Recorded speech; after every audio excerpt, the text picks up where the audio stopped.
Thank you for tuning in to the best parenting show on the internet, Post Daily Dose. It's the Post. It's the Post.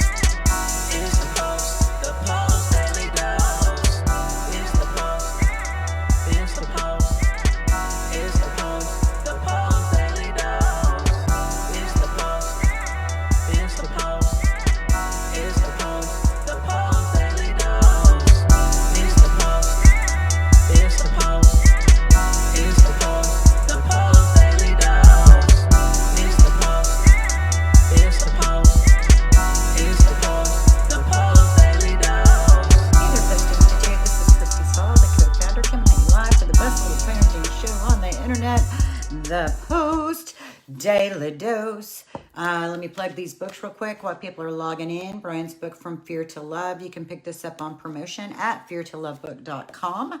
Then we have this other great book that Brian's written, The Great Behavior Breakdown. Takes everything just a little bit deeper.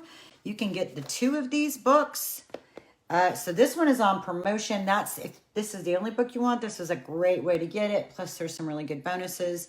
These two you can get together at a discount on our website, postinstitute.com.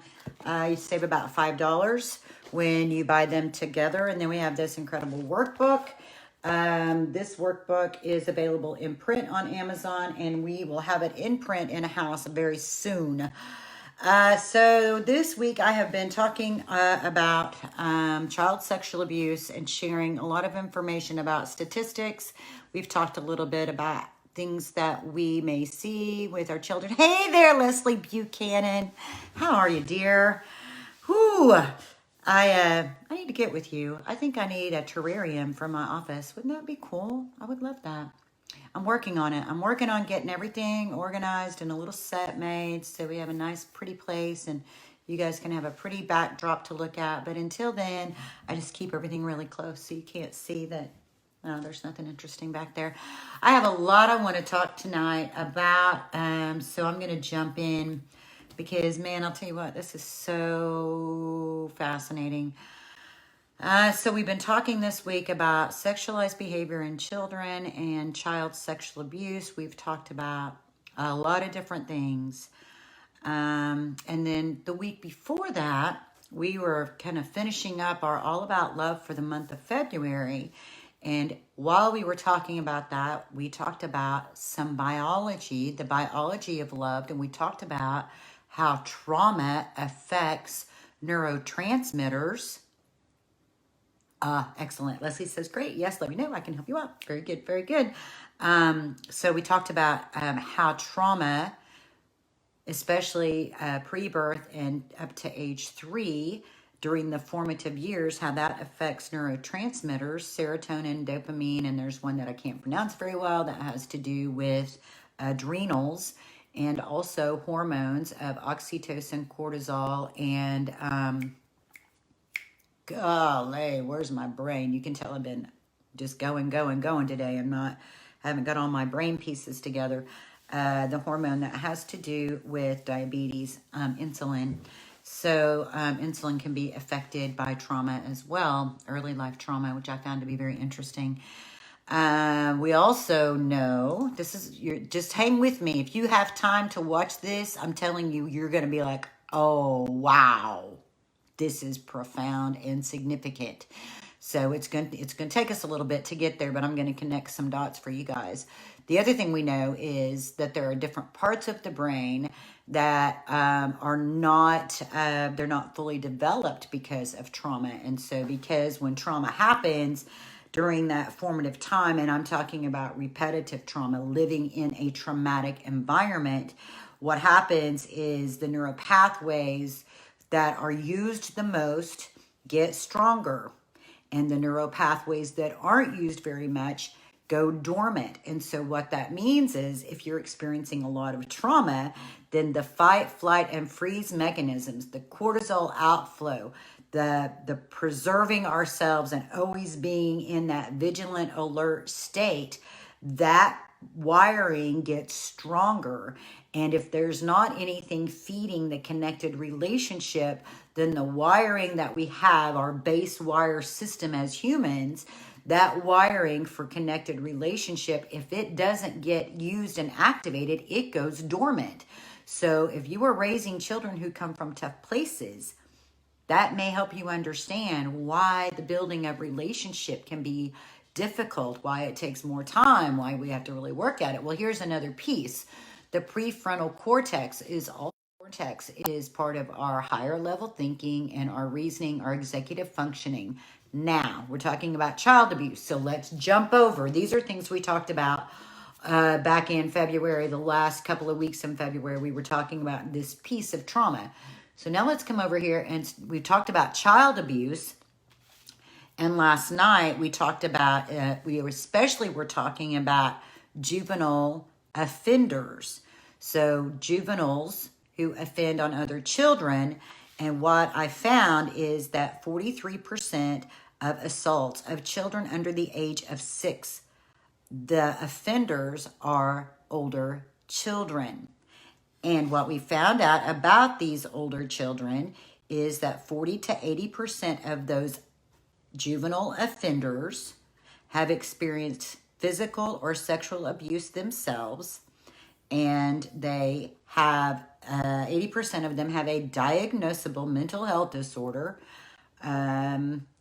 I would expect that if they have a history of sexual abuse and physical abuse, that my hope would be that we're diagnosing appropriately, and it probably PTSD, and they're all, you see how this is all getting connected, right? So it's almost like this virus that gets passed down from child to child to child, with older children offending younger children.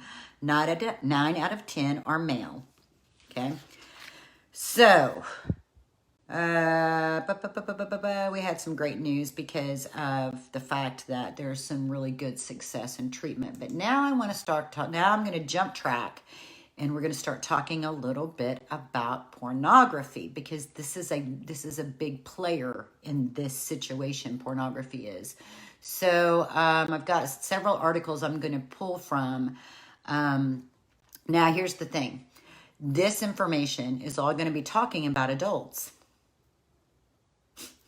because there aren't any kids watching pornography, are there? There aren't any kids who figure out how to do the math so that they can put their date of birth in so they can access Pornhub. No, that doesn't happen. Good gracious, right? But because we don't have access to knowing, we don't know exactly who Pornhub users are. What we do know is, statistically speaking, children are seeing sexual content, most report right around the age of 8 years old. So sexual content on the internet in some form or fashion around the age of 8 years old is kind of the reported time. Of course, we know, statistically speaking, there could be many who are much younger and some who are older. So 8's like that mean average age. So let's talk about some of the effects on the brain of pornography, because I think you guys are going to find this pretty interesting. This is an article out of neurosciencenews.com, and it's from 2019. And I'm going to kind of scan through it. I've read it several times, but I don't have it committed to memory. In the long term, pornography seems to create sexual dysfunction, especially the inability to achieve erection or orgasm with a real-life partner. Marital quality and commitment to romantic partners appears to be compromised. To try and explain this effect, some scientists have drawn parallels between porn consumption and substance abuse. Through our evolutionary design, the brain is wired to respond to sexual stimulation with a surge of dopamine. Okay, we talked about dopamine and how dopamine is affected for our children, and many of them have a lack of dopamine, which makes them really susceptible to things that will create dopamine. And pornography is known for creating big dopamine spikes, major feel-good hormones, and big spikes of it, which feels really good to children, especially children who come from tough places, who don't have very much dopamine, who've been sexually abused, who already have sort of this Pandora's box has already been opened up, so to speak. For adults, So let's just read a little bit more. That's where all that dysfunction comes in. The neurotransmitters most often associated with reward anticipation also acts to program memories and information into the brain. This adaptation means that when the body requires something like food or sex, the brain remembers where to return to experience the same pleasure. Instead of turning to a romantic partner for sexual gratification or fulfillment, habituated porn users instinctively reach for their phones or laptops when desire comes calling. Furthermore, unnaturally strong explosions of reward and pleasure evoke unnaturally strong degrees of habituation in the brain, so it really feeds itself. The more you watch it, the more it feeds itself. The more it feeds itself, then the brain starts really craving those high dopamine spikes.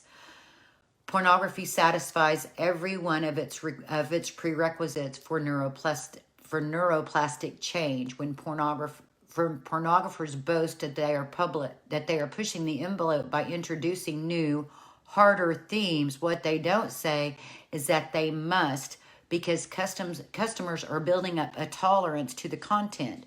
What that is saying, and it says that I've read several articles about this.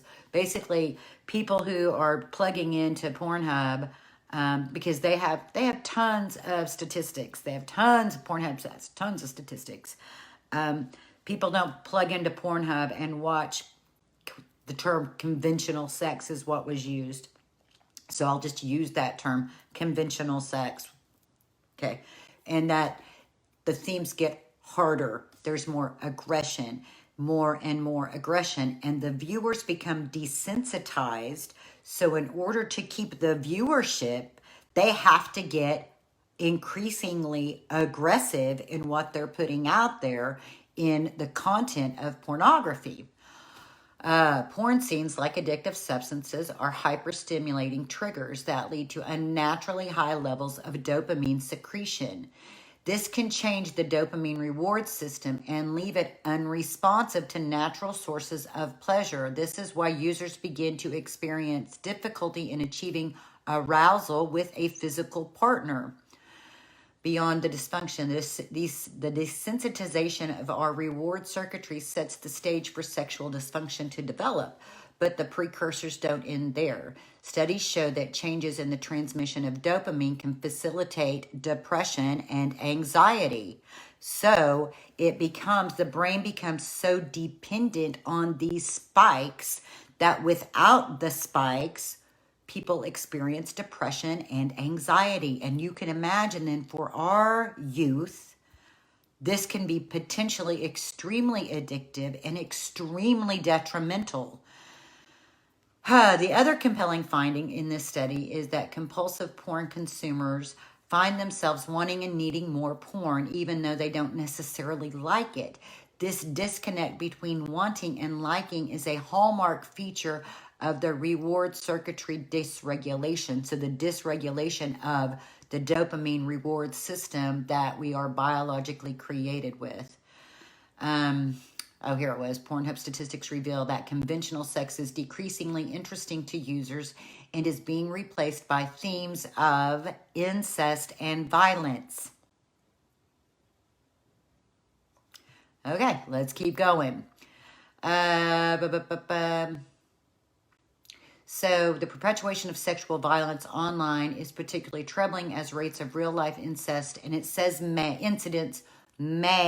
it says may, so I'm saying it hasn't been thoroughly researched, may escalate as a result. Some scientists attribute this relationship to the action of mirror neurons. We know about mirror neurons. These brain cells are aptly named because they fire when the individual performs an action, but also by observing the same action performed by someone else.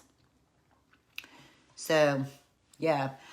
Let's see. Then this part I think is extremely important. It talks a little bit more about the mirror neurons, but I want to tell you guys about this. Porn use has been correlated with the erosion of the prefrontal cortex. I just told you that trauma damages the prefrontal cortex. The prefrontal cortex is responsible for higher levels of thinking. Let's just click back over here real quick. I'm telling my brain's a little executive functioning, higher levels of thinking, reasoning. It helps us with impulse control. You see, this is going no place good, right? This is going no place good, especially for our children. Porn use has been correlated to erosion of the prefrontal cortex, the region of the brain that houses executive functions like morality, willpower, impulse control, executive functioning. To better understand the role of the structure in behavior, it's important to know that it remains underdeveloped during childhood. This is why children struggle to regulate their emotions and impulses.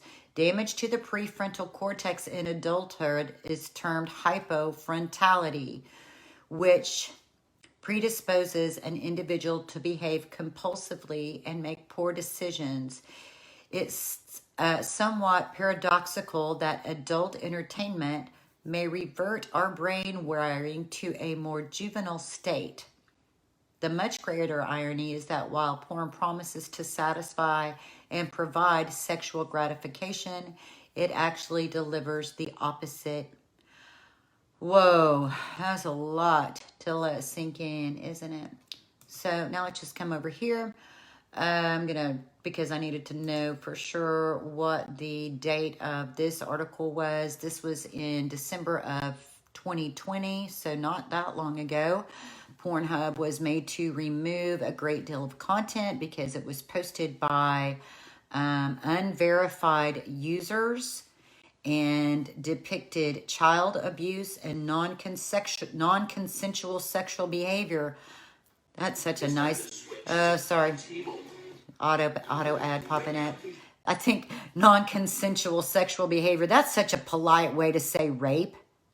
So on Pornhub, you could watch rape and you could watch child sexual abuse. All right, great.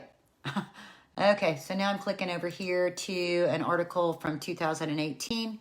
Incest is the fastest growing trend in pornography.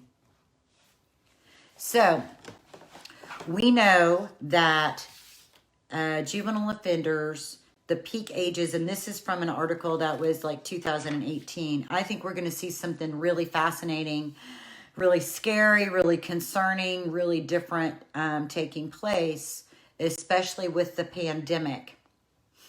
Because now we've had everybody locked up at home. We have incest being one of the most, incest, sex within your family, sex with your stepsister, sex with your stepbrother being most frequently searched items on Pornhub. They have plenty of content for it, and everybody's at home, stressed out, and many of our children aren't able to be very well supervised. And that is an absolute perfect recipe for juvenile offenders to offend younger children, for child sexual abuse between adult and child, for familial sex, whether it's between siblings, step-siblings. I feel like because this baseline knowledge that like everybody has this, something's not okay about having sex with people that you're biologically related to. I think it puts adopted and foster children at an increased risk. We know from the demographics that we've talked about earlier this week that children who are not living with both of their biological parents are at an increased risk of child sexual abuse. So, and we also know that when we have a history of abuse, and when we have questions about our self-value and our self-worth, that it also makes it very difficult to set any sort of limits, and it makes us very susceptible to the advances of people who do not have our best interest at heart. So, I have a feeling that if we get statistics about 2020 with regards to child sexual abuse and familial sex, we're going to see that it's skyrocketed. In fact, I have a TikTok account. I don't really do anything of interest there. Like I've made a few videos and, I kind of like seeing how software works. At some point I might do a professional channel, but mostly I just wanted to see, what's going on over there. What's that platform like? What's that social media like? And it is not that unusual for people to make videos sharing their relationship with their step brother or stepsister. So here's the thing. Interfamiliar sex is not anything new. We know from the statistics. We know based on the 2006 statistics that are the only ones that we have that we keep quoting, that 1 in 4 in a retrospective, as so adults reporting about their childhood report, there's a 1 in 4 report of child sexual abuse for women and a 1 in 6 report for men. Now, if that's what's reported, there's a lot of people who didn't get asked. So you can bet that that number is much higher and that number is going to be increased. And it feels like, I guess what my big question mark inside of me is, are the numbers truly increasing? Or is it that because we have social media that we are learning that it's more prevalent than we knew? And now that it's kind of like how everything has been in the last 4 to 5 years, like you kind of knew stuff was going on, but it wasn't necessarily like in your face. Well, now it's just right here. It's right here and it's in our face. And we're going to have to figure out as a culture how we're going to address this. And when I say culture, there are multiple layers of culture. We have like the culture of America. Then we have the culture of the community that you live in. Then you have the culture of your family. And you have to address this first and foremost in the culture of your family. In the culture of your family, how do you address pornography? How do you address incest? How do you address that? Is it something that you're talking about? Now that you know how prevalent it is, and now that you know all this stuff that I'm telling you about, especially about the potential dangers, people oftentimes, they don't think about pornography in that addictive sense. Like they think, well, don't do meth because that stuff is terrible for your body. I'll never do that because that stuff is really bad for you. Well, now that we know what pornography is actually doing to the brain, we really have some education we need to do. It's not just some little recreational toy to use to, get yourself stimulated for the purpose of sex. In fact, we're seeing that instead of reaching towards real life people are reaching for their phones, for their gratification. It's having detrimental effects on marriages. People are getting divorced because their spouses are more interested in their sexual gratification through pornography than through the relationship with their spouses. So this is a big deal. But my heart really right now is super concerned about these kids, especially people who are prone to be offenders, and that's young men, 12 to 14, who many of them have a history of being abused themselves. And many of them are children that you guys are raising, that I'm raising, that we're involved in their lives. And now that pornography also is really featuring incest, and we already know that 43% of the assaults on children under the age of 6 are at the hands of juvenile offenders. Are you connecting the dots here? And we know that it's going to further damage the prefrontal cortex. So this is a big deal. This is a really big deal. It is really important that we start getting our education so we can educate our children, because cell phones aren't going anywhere. And it really doesn't matter how many parental controls you put on a phone. Our kids seem to have a way of finding their way around them. Now, what I have found personally is when we really start investing in our kids and we start really spending time with them, many times they're on their phones only because they don't have people that they're connected to.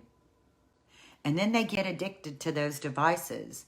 Like their brains get addicted to that flow. So interrupting that flow with relationship, we can't just say, we're grounding everybody from your phone unless we're ready to replace it with being in relationship. But if we're over here on our phone, we can only expect our kids to be over there on their phone. And here we all are on our phones and we're not really relating with each other. So this is all becoming pretty important business, isn't it? I encourage you every night to put down everything you've been stressed out and worried about. And you need to go spend some time with your children. They need a lot of attention. They need a lot of supervision. They need a lot of guidance. They need a lot of healing from the trauma they've experienced. And that healing is going to come from the loving, connected relationship with you. Many of them have not been in relationship with any adults who didn't have something in the game, meaning they weren't getting paid to take care of them. They weren't getting sexual gratification from the relationship with them. So many of our children have not experienced unconditional love. So many of our children have always experienced relationship with adults who were bypassing their souls for their own needs and their own gratification. Go spend time with your children. It's Friday. Play some games. Get a family game night going. Pull out the dance party. Make some cookies and decorate them. Do some arts and crafts. Go do some woodworking. Go take a walk. Go watch a movie together. Even watching, like sometimes pulling out shows that bring up some of these topics so that you can then use that as a platform for educating them about what's out there in this fast world. And they'll be like, oh, I got it. And you'll be like, no, honey, you don't got it, because you need to know this stuff can have a majorly detrimental effect on you. And I don't want to come visit you in prison. I don't. I want to do everything I can to help you. I want to do everything I can to, if it ends up that way, I'll come. I'll still be there. No, I'm not ever going to give up. Those things can happen. It's not the end of everything. I just want to encourage you guys. They need to know that you are in this for the lifetime. It's so important. And it's a game changer when they realize it. It is a game changer when they realize that you really do have their best interest at heart. So let the love you have for them shine from your eyes. Let it emanate from your being. Let it be the position of your heart. And remember, in any given moment, we can act out of our blueprints of stress and fear and overwhelm. Or we can take 1 to 2 to 3 deep breaths and we can choose love. I hope you choose love. I do know that we turn to pornography, we turn to sexual acting out more often when we are more stressed. So, love really is healing, and your relationship offers way more than you ever knew. You are so important. Much love to you guys, and stay. Join us live on weekdays at 6:30 Central Time on Facebook at the Post+Institute. Don't forget to get your copy of Brian's best-selling book, From Fear to Love, on promotion. Just pay shipping and handling at www.feartolovebook.com. That's www.feartolovebook.com.